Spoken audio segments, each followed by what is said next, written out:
بسم الله الرحمن الرحيم. الحمد لله نحمده ونستعينه ونستغفره ونؤمن به ونتوكل عليه ونعوذ بالله من شرور أنفسنا ومن سيئات أعمالنا. من يهده الله فلا مضل له ومن يضلله فلا هادي له. ونشهد أن لا إله إلا الله وحده لا شريك له، ونشهد أن سيدنا ومولانا محمدا عبده ورسوله. أما بعد، صدر محترم مولانا جینار صاحب، جمعیت علماء کے ورکرز اور تمام حاضرین کرام، جمعیت علماء کے نام سے جمعیت علماء کا کام کیا ہونا چاہیے یہ ظاہر ہے. یہ جماعت ایڈوکیٹس کی جماعت نہیں ہے، یہ جماعت پروفیسرز کی جماعت نہیں ہے، یہ جماعت علماء کی جماعت ہے، جس کا مطلب ہے کہ یہ وہ علم نبوت جو اللہ کی طرف سے بطریق وحی نبی حضرت محمد صلی اللہ علیہ وسلم الصادق المصدوق کے پاس آیا، اس علم کے اپنے سینوں میں محفوظ کرنے والے، اپنی زندگی کو اس علم کے اوپر لگانے والے علماء کی جماعت. علماء کی جماعت کا کیا کام ہے؟ ہندوستان کے اندر جہاں سے آپ آئے ہیں، یہاں انہوں نے کیا کام کیا ہے وہ آپ حضرات کے سامنے اگر نہیں ہے تو ہونا چاہیے. میں آپ حضرات سے کہتا ہوں، اگر آپ ہندوستان کے ہیں، بنگلہ دیش کے ہیں، پاکستان کے، میں کہتا ہوں اگر آپ اصلاً عرب ہیں تو میں کہتا ہوں کہ میرے اور آپ کے آبا و اجداد بت پرست تھے، مشرک تھے، اسلام سے دور. ہندوستان کی ہر برادری گوجر ہیں تو اس کے اندر گوجر مسلمان ہیں، تیاگی ہیں مسلمان تیاگی بھی ہے، ٹھاکر ہیں مسلمان ٹھاکر بھی ہے، راجپوت ہیں مسلمان راجپوت بھی ہے، اور لاکھوں کی تعداد کے اندر ہے. آج تقسیم ملک کے بعد 20 کروڑ مسلمان ہیں. اگر آپ پاکستان، بنگلہ دیش اور ہندوستان کے مسلمانوں کو ملا لیں کہ ان تین ملکوں میں وہ مسلمان جن کے آبا و اجداد بت پرست تھے، آج ان کی تعداد 50 اور 60 کروڑ ہو جائے گی. کہاں سے یہ لوگ مسلمان بن گئے؟ آپ مسلمان کیسے بن گئے؟ کیا حکومتوں نے آپ کو مسلمان بنا دیا؟ نہیں، یہ علماء کا کام تھا، جنہوں نے ہمارے ملک کے اندر آ کر اسلام کو پیش کیا. آپس میں نفرت نہیں تھی، ایک حقیقت ان کے سامنے گئی، انہوں نے اسلام کو قبول کیا، اور ہر برادری نے اسلام کو قبول کیا. ہر صوبے کے رہنے والے لوگوں نے اسلام کو قبول کیا، ان تینوں ملکوں میں رہنے والے لوگوں نے اسلام کو قبول کیا. آج میں اور آپ بیٹھے ہوئے ہیں، اگر عرب بیٹھے ہوئے 1400 سال پہلے ان کے آبا و اجداد نے بھی کعبۃ اللہ کے اندر 360 بت رکھ رکھے تھے. آج ان کی اولادیں جو اپنے آپ کو مسلمان کہتی ہے. اسلام کوئی ایسا مذہب نہیں ہے کہ آسمان سے لوگ اترتے رہے مسلمان اور ہم ان کی اولادیں. نہیں، ہم ان لوگوں کی اولادیں جو بتوں کو پوجتے تھے. ہندوستان کے اندر 33 کروڑ ان کے مذہب کے اعتبار سے دیوی دیوتا ہیں. جو لوگ یہ مانتے تھے ہم انہیں کی اولاد ہیں. میں ایک بات کہ علماء کا یہ کردار تھا اور انہوں نے اس طرح اپنی زندگی کو گزارا۔ میں اب آپ سے پوچھتا ہوں اس ملک کے اندر میرا اور آپ کا کردار کیا ہے؟ آپ نے کبھی اس کے اوپر غور کیا؟ میں اتنے بڑے مجمع کے اندر دیکھ رہا ہوں جو اصلاً اس ملک کے رہنے والے ہیں اور وہ اپنے رنگ سے پہچانے جاتے ہیں۔ اس مجمع کے اندر شاید 5-7 آدمی زیادہ تو مجھے نظر نہیں آ رہے ہیں۔ کیوں میں یہ بات؟ میرے بھائی، جمعیت علماء کا ایک کردار ہونا چاہیے اور وہ کردار یہ ہے کہ اپنے قوم کے مستقبل کے لیے اپنے ملک کے اندر جو ہمارے بزرگوں نے کام کیا اور دنیا میں چلے گئے اس کام کا مظہر ہم ہیں۔ ہم مسلمان ہیں، ہمارے آبا و اجداد تو مسلمان نہیں تھے۔ آج سوال پیدا ہوتا ہے جمعیت علماء بہت کام کر رہی ہے، چلے گی، لیکن میں یہ کہتا ہوں کہ جمعیت علماء وہ مسلمان جو اس ملک میں رہ رہے ہیں انہوں نے اپنا کردار کیا پیش کیا ہے اپنے برادران وطن کے لیے کہ آپ دین کی تبلیغ ان کے اندر کرتے ہیں؟ مجھے تو نہیں نظر آتا ہے، اس مجمع میں نظر نہیں آ رہا ہے۔ میں بہت دیر سے دیکھ رہا ہوں اور کر رہا ہوں 5-7 آدمی بیٹھے ہوئے ہیں، جبکہ آپ ان کے مقابلے کے اندر میرے خیال میں 2-3-4% سے زیادہ نہیں ہوگی، 4% بھی نہیں، لیکن آپ کا کوئی کردار اس چیز کے لیے نہیں۔ میں علماء کو جھنجھوڑنا چاہتا ہوں، انہوں نے کیا کیا ہے؟ صحیح ہے، آپ نے مدرسے قائم کیے، آپ اپنی قوم کے جوان اور بچوں کے دین کی حفاظت کریں، بہت بڑا کام ہے، لیکن اسلام کا کام صرف یہی نہیں ہے جو آپ سمجھ رہے ہیں، اس کے آگے بھی بڑھنا ہے۔ مجھے یہ ڈر لگتا ہے کہ کہیں مستقبل کے اندر اس طرح کا ماحول پیدا نہ ہو کہ آپ کے لیے خدا نخواستہ آپ کے ملک کی سرزمین تنگ نہ ہو جائے۔ آج باطل اسلام مخالف طاقتیں، میں کہتا ہوں اور آپ سے کہتا ہوں اور آپ غور کیجئے، ملک کے رہنے والے دنیا کے رہنے ایٹم بم سے اتنا نہیں ڈرتے جتنا اسلام سے ڈرتے۔ یہ جو جگہ جگہ قرآن کی بے عزتی کی جا رہی ہے، آگ لگائی جا رہی ہے، یہ اسلام سے ڈر کر رہے ہیں۔ ان کی سمجھ میں نہیں آتا کہ وہ اسلام کے مقابلے میں کریں کیا۔ وہ سمجھتے ہیں کہ اگر ایک قرآن کو انہوں نے آگ لگا دی تو ان کے دل کی آگ ٹھنڈی ہو جائے گی۔ مگر میں یہ کہتا ہوں کہ آپ نے کردار اپنا کیا پیش کیا ہے، یہ چیز نہیں ہے۔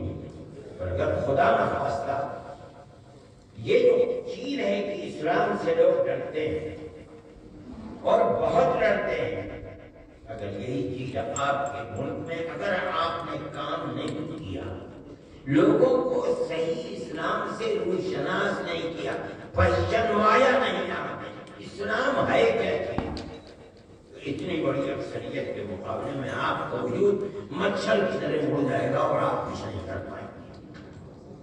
دیکھیے آپ رنگور کے اندر کیسا انقلاب آیا ہے، جو مسلمان رنگور کے اندر اس زمانے میں کروڑ پتی تھے، آج ان کا پتہ نہیں، دنیا چھوڑ کر کے افریقہ کے ملکوں میں آئے اور افریقہ کے ملکوں کو چھوڑ کر یورپ میں چلے گئے، انہیں پتہ نہیں ان کے آبا و اجداد کس طرح رہتے تھے، اور دنیا کے اندر اسی طریقے سے ہوتا چلا جا رہا ہے۔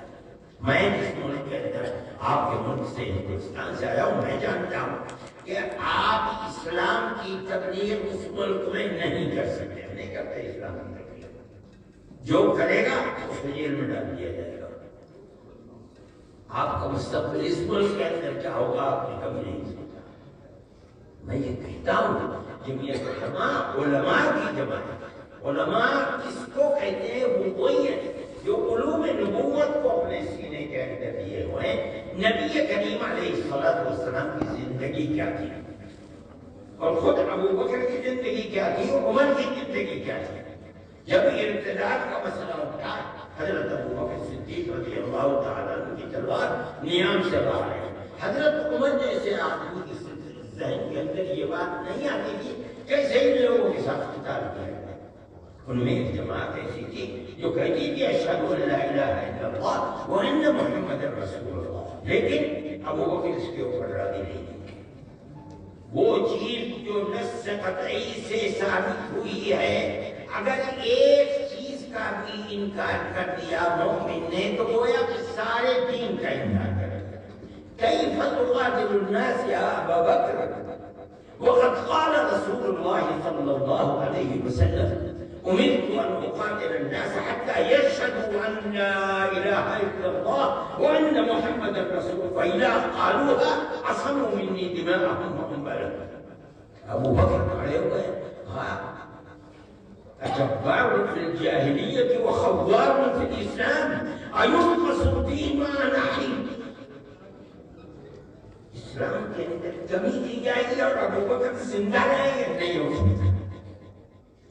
عمر رضی اللہ تعالی عنہ فرماتے فلما ان رأيت ان الله شرح صدر ابي بكر للقتال عرفت انه الحق۔ عمر کی سمجھ میں آئے نہ آئے، جب ابو بکر کی سمجھ میں آ گیا میرا دل مطمئن ہے کہ حق وہی ہے جسے ابو بکر کہہ رہے ہیں۔ میرے بھائی ہمارے بزرگوں کا تو کردار یہ تھا۔ آج جو علماء کی جماعت ہے، علماء اور دروازے ابھی کھلے ہوئے ہیں، ہو سکتا ہے کہ کل خدا نہ خواستہ یہ دروازے بند ہو جائیں جیسے ہمارے یہاں بند ہے، تو کیا کریں گے آپ؟ اور آپ کی تعداد کیا ہے؟ ہر بھی ہندوستان میں تو 20 کروڑ مسلمان ہیں۔ دنیا کہتی ہے کہ 20 کروڑ مسلمانوں کو ہندوستان سے نکالا نہیں جا سکتا۔ ٹھیک ہے، میانمار برما والوں نے نکال دیا، 12 لاکھ مسلمان پڑے ہوئے ہیں بنگلہ دیش کے اندر، یہ 20 کروڑ کہاں چلے جائیں گے مسلمان؟ لیکن آپ کی تعداد تو کچھ بھی نہیں ہے اس کے مقابلے میں، کہاں ہے؟ آپ کس طریقے پر لے کر گئے؟ میں ہر بار جمعیت سے کہتا ہوں کہ انہیں اپنے آپ کو اس چیز پر لگانا چاہیے، برادران وطن تک دین کو پہنچانا آج آسان ہے، دلوں میں نفرت نہیں ہے۔ کل کو اگر وہ طاقتیں جو دنیا کے اندر گھوم پھر کر نفرت کو پیدا کرنا چاہتی ہیں، دنیا کے اندر وہ طاقتیں اگر یہاں پہنچ گئی اور انہوں نے کیا تو یاد رکھیے وہ دن آپ کے لیے انتہائی خراب اور بڑا مہلک دن ہوگا۔ اللہ آپ حضرات کی حفاظت کرنا۔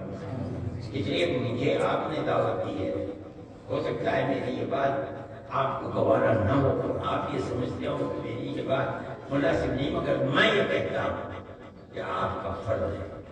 پہلے آپ لوگ جہاں تھے علماء کا کردار ہوتا، آج جو 20 کروڑ اور 50-60 کروڑ ہندوستان پاکستان اور ہندوستان بنگلہ دیش ہے، وہ ہمارے علماء، ہمارے اکابر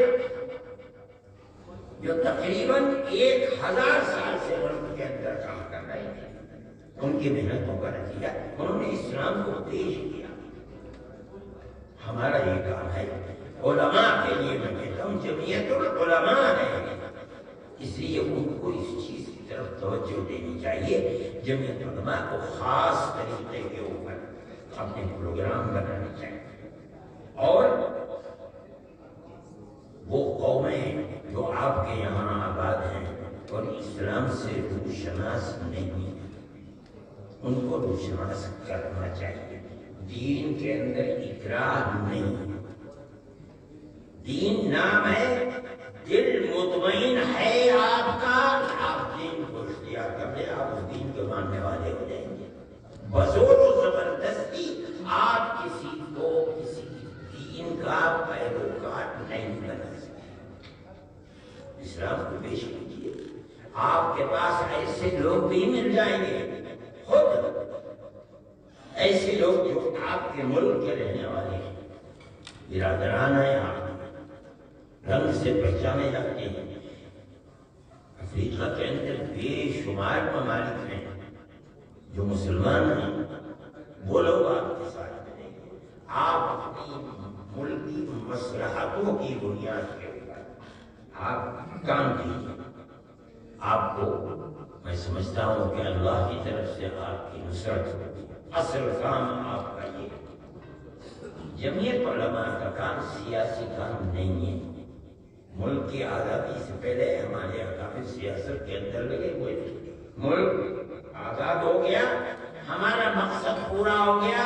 انہوں نے فوراً کھروٹ دی اور یہ کہا جمعیت علماء ایک مذہبی جماعت ہے، اس کا سیاست سے کوئی تعلق نہیں۔ آج تک جمعیت علماء اسی رخ کے اوپر چل رہی ہے۔ آپ کی جمعیت علماء بھی سیاسی جماعت میں جہاں تک جانتا ہوں نہیں ہے، میں نہیں جانتا ہوں کہ کینڈیڈیٹ کو یہ الیکشن میں جمعیت علماء کے پلیٹ فارم سے حصہ لیتا ہو، ایسا نہیں ہے۔ تو دنیا کے اندر رہ کر دین کا کام کرنا، وہ دین جس کو علم نبوی کہا جاتا ہے، جو اللہ نے بطریق وحی دنیا کے اندر بھیجا اور جناب رسول اللہ صلی اللہ علیہ وسلم کے قلب آخر پر ہوئی، جس کو قرآن کہا جاتا ہے، آپ اسے لے کر کے چلیں۔ علماء اپنا مقصد زندگی کا یہ بنائیں اور اس کے لیے کام کریں۔ یہ کام آپ کا اصلی کام ہے، اور یہ وہ کام ہے جس سے آپ اپنی پوری قوم کے لیے، پوری دنیا کے لیے ایسے افراد پیدا کر دیں گے جو اسلام کے لیے جینے اور مرنے والے ہوں گے۔ یہ جمعیت علماء کا بہت بڑا، مجھے ڈر لگتا ہے اس بات سے کہ مستقبل آپ کا کیا ہوگا اور آپ کس طرح اس ملک کے اندر رہیں گے۔ دنیا کے اندر انقلابات اور حوادث آتے رہتے ہیں اور آتے رہے ہیں، اور خدا جانے کیا کیا ہوتا رہتا ہے۔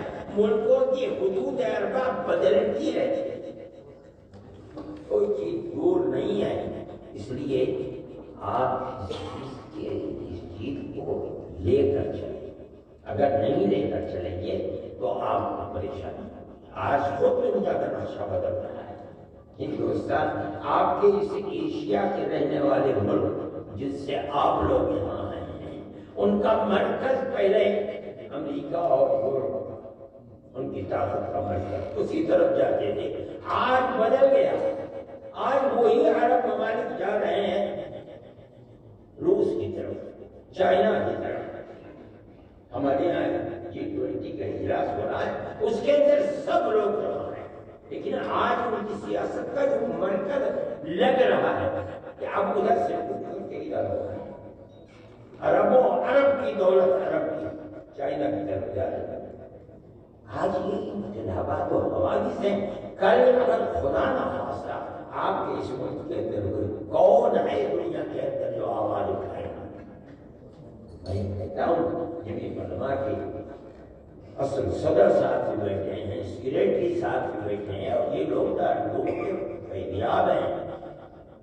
ان لوگوں کو یہ چاہیے کہ وہ جماعت کے اندر اس طریقے کا ایک رخ پیدا کریں اور علماء کی ایک جماعت کو پیدا کریں جو دین کی ترویج کے لیے، ان لوگوں تک پہنچانے کے لیے جو دین کو نہیں جانتے، کام کریں۔ اگر آپ کے اندر اخلاص و للہیت ہے تو اللہ تعالیٰ آپ کی نصرت اور مدد بھی کرتا ہے۔ یہ ان اکابر نے کیا تھا جو عرب کے لوگ اصلا نہیں تھے۔ ایک موقع کے اوپر جواہر لال نہرو نے اسی طریقے کی بحث چل رہی تھی پارلیمنٹ میں ملک کی آزادی کے بعد، تو پڑھا لکھا آدمی تھا، انہوں نے کہا کہ اللہ کا شکر بھگوان کا ادا کرو کہ جن لوگوں نے ملک کو فتح کیا تھا وہ لوگ عرب کے لوگ نہیں تھے، وہ لوگ ایران اور وسط ایشیا سے آئے تھے۔ بابر آئے تھے وسط ایشیا سے، جو آج روس کے اندر ہے، وہاں سے وہ لوگ آئے تھے، انہوں نے 800 سال حکومت۔ اگر عرب 800 سال حکومت کرتے تو ہندوستان کے اندر غیر مسلم کا وجود باقی نہ رہتا۔ اور صحیح کہا تھا، میں کہتا ہوں اگرچہ عرب نہیں ہے آپ، مگر آپ ہندوستانی ہیں۔ وہ لوگ جو غیر عرب تھے انہوں نے یہ کام کیا ہے کہ آج ملکوں کے اندر مسلمان 50-60 کروڑ، اور وہی لوگ ہیں جن کے آبا و اجداد مسلمان نہیں ہیں۔ میرے بھائی، ہم اور آپ کو نہیں کر سکتے، جمعیت علماء کیوں نہیں کر سکتے؟ جمعیت علماء کو کرنا چاہیے، اور اگر نہیں کریں گے تو میں یہ سمجھتا ہوں کہ دنیا میں جو ہوگا وہ تو ہوگا، مگر کل قیامت کے دن علماء سے یہ سوال ہوگا کہ انہوں نے ملک کے اندر اسلام کی ترویج کے لیے کیا کام کیا، اور انہیں جواب دینا پڑے گا۔ میں یہ بات کہہ رہا ہوں، ہو سکتا ہے کہ آپ لوگ اس سے متفق نہ ہوں، مگر میں یہ کہتا ہوں کہ آپ کے اکابر جن کو آپ کہتے ہیں ان کا کام تو یہی تھا، آپ کو اپنے اندر طاقت پیدا کرنی چاہیے۔ ملک کے اندر اس بات کو جو میں کہتا ہوں کہ آپ کے بزرگ مسلمان نہیں تھے، ہندوستان کے اندر جو فرقہ پرست ذہنیت رکھتی ہے وہ یہ کہتی ہے کہ آج جو مسلمان ہیں ان کو گھر واپس کرو۔ کیا مطلب گھر واپس کرو؟ ان کے آباء و اجداد جو مانتے تھے ان سے وہی منواؤ، العیاذ باللہ انہیں مرتد بناؤ۔ اسلام کے خلاف کیا کیا سازشیں چل رہی ہیں آپ ان کو سمجھیں۔ ہمارا وجود جبھی رہ سکتا ہے، میں آپ کو کہتا ہوں آپ کا وجود اس ملک میں جبھی رہ سکتا ہے جب آپ اسلام کو پھیلا کر کے اتنا طاقتور بنا دیں کہ ہر طبقے میں جو باہر سے آئے ہوئے ہیں وہ جو اس ملک کے اندر پیدا ہوئے ہیں وہ اسلام کے ماننے والے ایسا جھنڈا لے کر کھڑے ہو کہ کوئی باطل طاقت آپ کے وجود کو مٹا نہ سکے۔ اس کے لیے میرے بھائی آپ کو یہ کام کرنا پڑے گا اور کرنا چاہیے۔ میں جمعیت علماء ہند کو مبارکباد دیتا ہوں کہ انہوں نے اپنی 7 سالہ جشن منایا ہے، اور میں آپ حضرات کے سامنے ہوں اور آپ میرے سامنے ہیں۔ میں یہ سمجھتا ہوں اور اللہ سے دعا کرتا ہوں کہ اللہ تعالیٰ اس جماعت کے اندر قوت عطا فرمائے، اور جو اپنے صحیح پروگراموں کو لے کر چل رہی ہے اللہ ان پروگراموں کے اندر قوت پیدا فرمائے۔ ایک پروگرام میں نے بھی آپ کے سامنے پیش کیا ہے، خدا کرے آپ قوت کے ساتھ اس پروگرام کو لے کر چلے۔ مومنین کا کام یہی ہے، قرآن کہتا ہے والمؤمنون والمؤمنات بعضهم أولياء بعض يأمرون بالمعروف وينهون عن المنكر ويقيمون الصلاة ويؤتون الزكاة ويطيعون الله ورسوله أولئك سيرحمهم الله إن الله عزيز۔ وآخر دعوانا أن الحمد لله رب العالمين۔ Thanks for watching. Don't forget to like, comment, share and subscribe to Al Wahid channel.